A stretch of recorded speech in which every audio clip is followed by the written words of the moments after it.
All right, let's look at one other problem that we keep coming up with. Let's say I have a sine function like I've written here.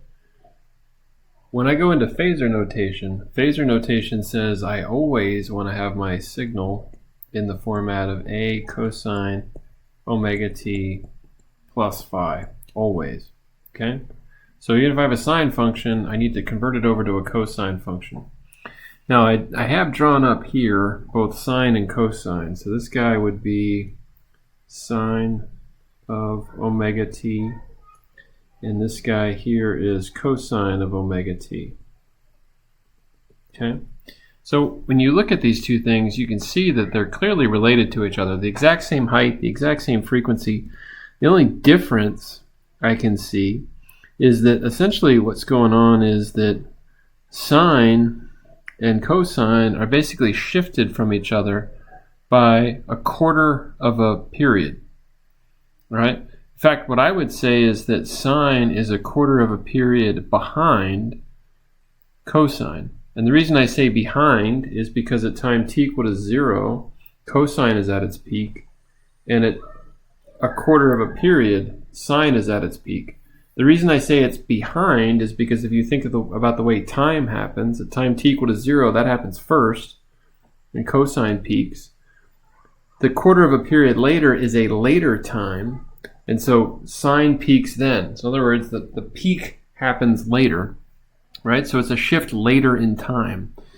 All right, so what that means is cosine and sine are really closely related, so there should just be a shift between them. Now, we're looking at things in terms of time. I said this was a quarter of a period, right? So that shift is t over 4. But sine and cosine are both functions of angle, right? If I want to convert that to an angle, I would multiply by what? Well, time times omega is always how I get to an angle, right? So in this case, if I looked at that, because of the way that everything is defined here, I know that t is always 2 pi over omega. So I put in 2 pi over omega, and then I have a 4 because of that over 4 times omega. The omegas cancel each other, and I get pi over 2, which is 90 degrees. Okay? In other words, they're a 90-degree shift from each other. Okay? Now, I can prove that also using my complex exponentials. So, in this case, what I have is 4 sine 10 to the 4th t plus 30 degrees. So 10 to the 4th is my omega. Somehow that's going to equal to a cosine 10 to the 4th t plus phi.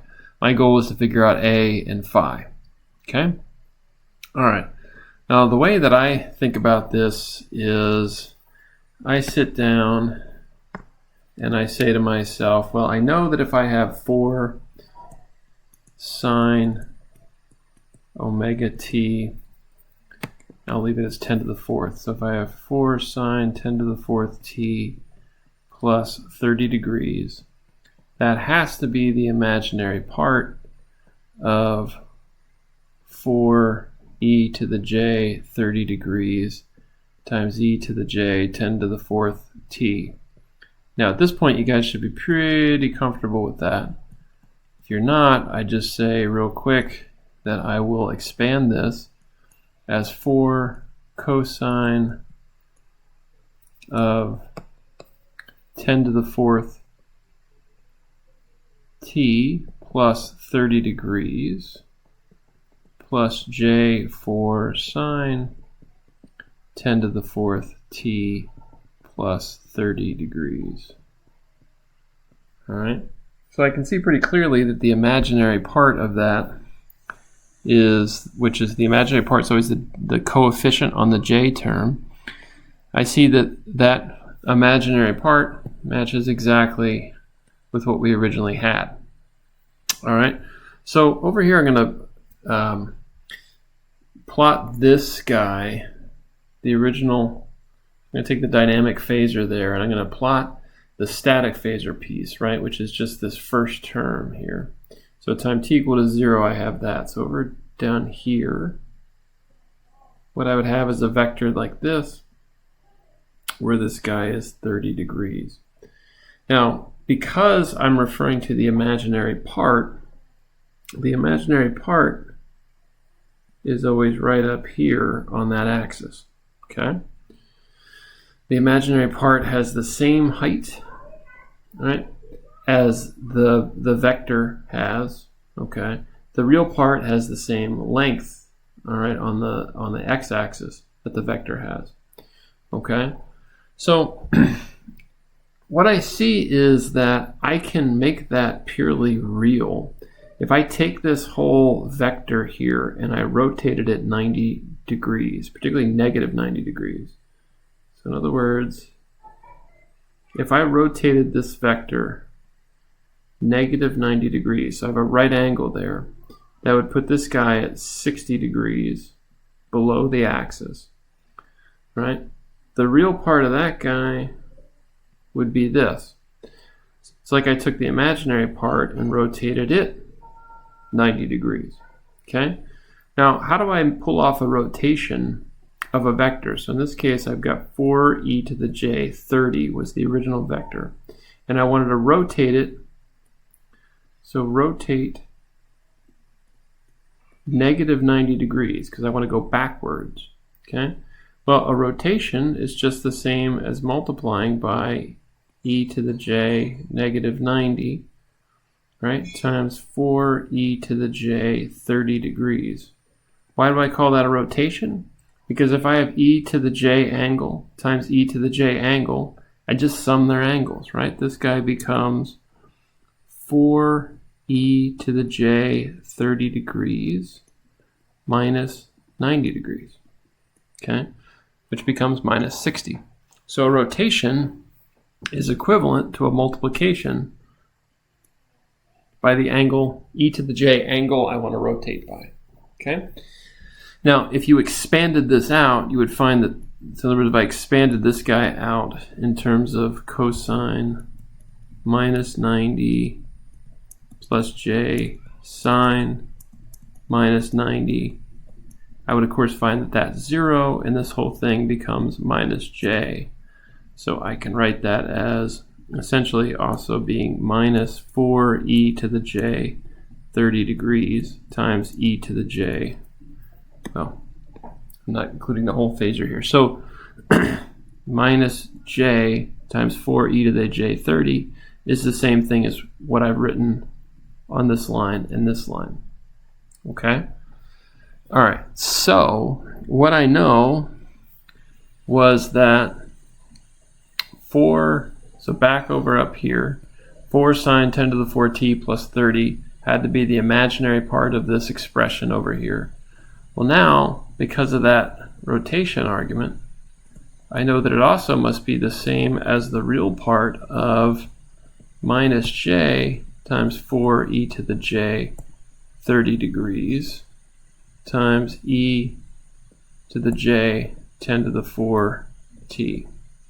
And if I want to see that, I can say real part of minus j times 4, and then I'm going to expand this whole thing. So I'm going to write this as I'm going to expand it, so I can use my Euler identity, cosine 10 to the 4t plus 30 degrees. All right, I'm going to put brackets around this, plus 4j sine 10 to the 4t plus 30 degrees becomes that. Now, if I distribute this minus j out, this guy becomes the real part of minus 4j cosine 10 to the 4t plus 30 degrees. And then I have a minus j times j becomes plus 1, so this guy becomes plus 4 sine 10 to the 4t plus 30 degrees, like so. So clearly this is a real term now because there's no j on it. The j's moved over to the cosine, okay? So this result here, the real part of this expression, is exactly the same as what we had at the beginning. Now the other way to look at that is to say, if I go back to this line here, that's all equal to the real part of minus j times 4e to the j 30 degrees times e to the j 10 to the 4t. So what's that become? It becomes the real part of, so minus j is equal to e to the minus j 90, so I can write this as 4 e to the minus j 90 degrees times e to the j 30 degrees times e to the j 10 to the 4t. Okay? Now, essentially, I can combine all of this into one angle. 4e to the j 30 degrees minus 90 degrees times e to the j 10 to the 4t. This is essentially the static phasor, right? This guy is real part of a e to the j phi e to the j 10 to the 4t. So I should have it, right?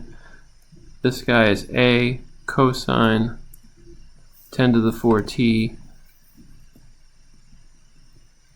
plus phi. Where in this case, what I see pretty clearly is I have a shift from my original angle of minus 90 degrees. Exactly what I saw here. I shifted, right? I shifted a quarter of a period between them, or pi over 4 degrees, right? So to get sine to look like cosine, right? To get sine to look like cosine, what that's saying is cosine itself would have to be shifted back a quarter of a period, right? Which is equivalent to shifting it minus 90 degrees. Okay, basically forcing it to happen later in time. That's where the minus sign comes from.